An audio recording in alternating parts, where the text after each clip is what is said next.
Hi, Philip A. McClyman here. Just wanted to thank you for listening to my podcast.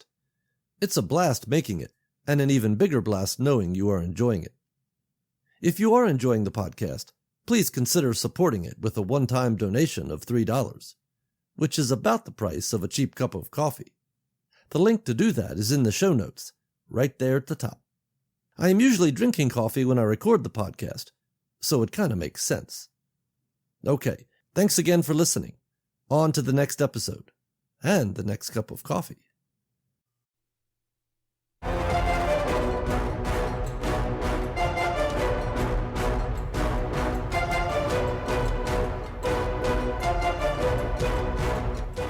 Human.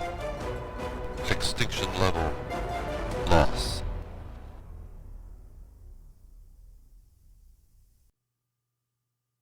Chapter 6. In the early days of the zombie apocalypse, a term picked up by the news outlets, the various military and governmental agencies had tried to control the spread of the disease through quarantine. At first, only sections of cities where evidence of an outbreak occurred were cordoned off. Localized quarantine, however, proved ineffectual.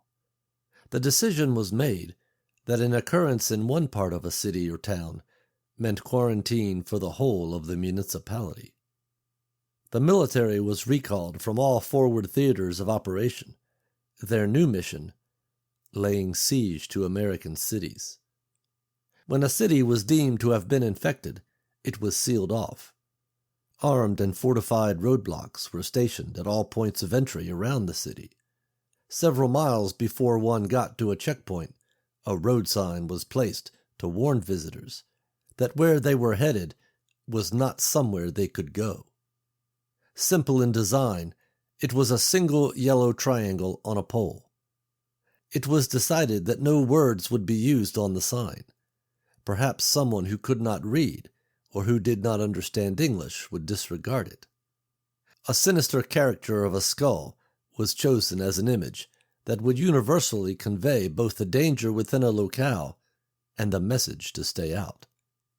The military had orders to restrict access to and from an infected area, and lethal force was authorized. At first, the task of producing the signs fell to the government printing office.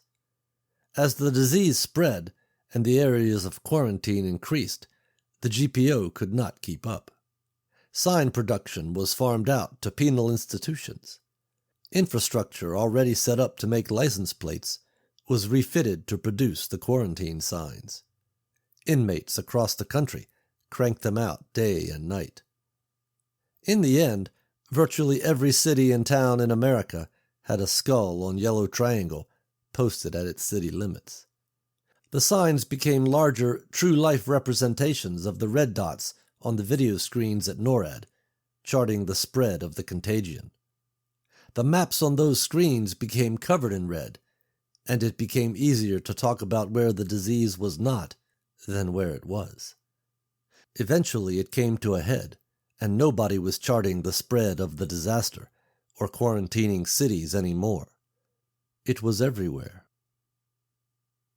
Chapter 7. Nicole stood on the gas and the RPMs approached the red line. "What the hell was that?" she said. She entertained the thought that she might have imagined it, a flashback in her mind to a time before. It simply did not make any sense that someone should still be working there, anywhere.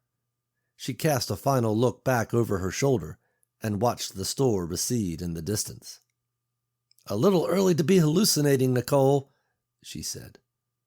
Turning back around, she looked ahead at the town of Fair Valley, the all-too-familiar skull on yellow triangle whipping past her window.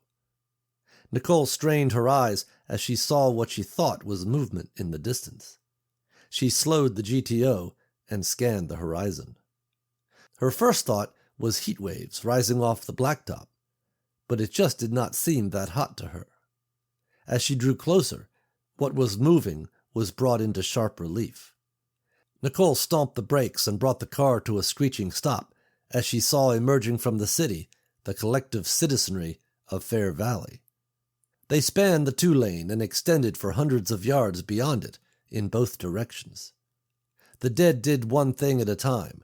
First they ate, but when a food supply ran out, they moved. The food supply in Fair Valley had run out. Nicole stared out at the advancing horde and briefly considered going through them. Even at this distance, she could see they were hundreds deep. Going around them was no good either. Thoughts of getting stuck in a hole or bogged down in the soft ground of the rolling landscape were enough for her to dismiss that as a reasonable plan. A look in her rear view told her what she already knew. Retreat was the only option. Nicole threw the GTO in reverse, did a blistering 3-point turn, and raced back down the highway. Slamming the brakes, she skidded to a screeching stop in front of the Home Improvement Supercenter and debated about going back inside. She all but convinced herself that there was nobody actually inside there, that the encounter was purely stress-induced.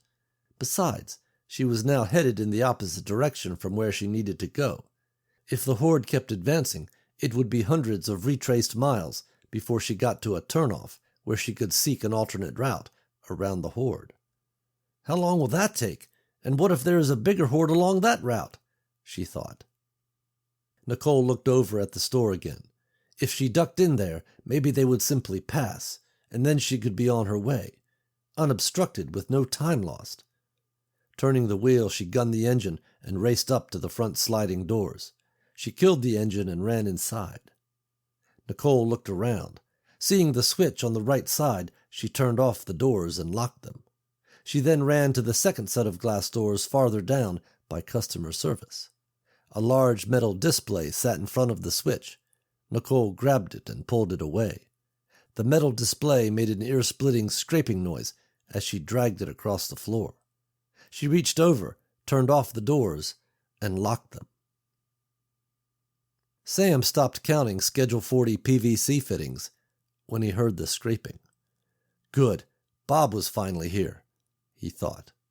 He put down his clipboard and made his way to the front.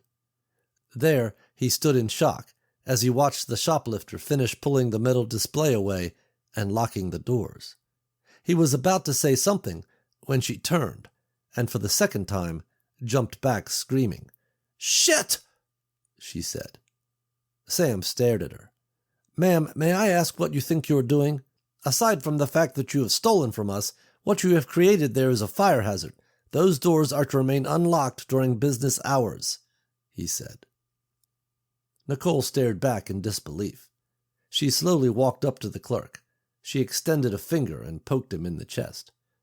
"Not a hallucination," she said. She looked at him a second more, then regained her composure. Seeing another set of glass doors to her left, she hurried over to them. These led out to the greenhouse area. Sam was confused. "Not a hallucination? Ma'am, I don't know what your problem is, but you can't come into the store and start creating fire hazards," he said. Nicole was not listening as she turned off and locked the glass doors. The clerk rushed up. "And don't think I don't recognize you either. You stole from us not 15 minutes ago," he said, reminding her again of her criminal status. Nicole looked down the aisle to her right. Another set of doors, these also leading to the greenhouse area outside, received the same treatment, switched off and locked.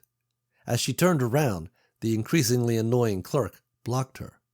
"I will call the police, ma'am," he said. She looked at him, her disbelief growing past the point she thought possible. "The police? What are you talking about?" she said. "Ma'am, I need you to stop and listen to me," the clerk said, cutting her off. Her frustration boiled over. "Look, I don't know what planet you've been living on, and I don't care what your scene is." Nicole looked down at the name tag on Sam's apron. "Sam J. But we have to make this place secure, understand? They're coming, and if they get in—" Nicole let her words trail off as she brushed by him on her way to the axe handles. She grabbed one as Sam came up. "Who is coming?" he said. Nicole gripped the axe handle and looked at it.